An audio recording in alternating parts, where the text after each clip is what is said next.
মাগরিবের ফরজ নামাজের পরে একটি দোয়া পড়ুন এবং ফলাফল নিজ চোখে দেখুন। কোনো ব্যক্তি যদি মাগরিবের ফরজ নামাজের পরে এই ছোট্ট দোয়াটা পড়তে পারে, আল্লাহ পাক রব্বুল আলামিন ওই বান্দাকে বিপদ আপদ থেকে হেফাজত করবেন। শুধু তাই নয়, আল্লাহ পাক রব্বুল আলামিন তার উপরে 10টি নেকি আল্লাহ পাক রব্বুল আলামিন তার আমলনামায় দিয়ে দিবেন। আল্লাহ পাক রব্বুল আলামিন তার 10টি গুনাহ মাফ করে দিবেন।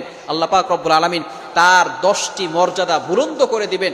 আল্লাহ পাক রব্বুল আলামিন তাকে প্রটেক্ট ফ্রম অল অ্যাক্সিডেন্ট, সকল বিপদ আপদ থেকে, বালা মুসিবত থেকে হেফাজত করবেন।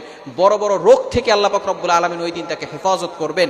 আল্লাহ পাক রব্বুল আলামিন অ্যাক্সিডেন্ট থেকে তাকে হেফাজত করবেন।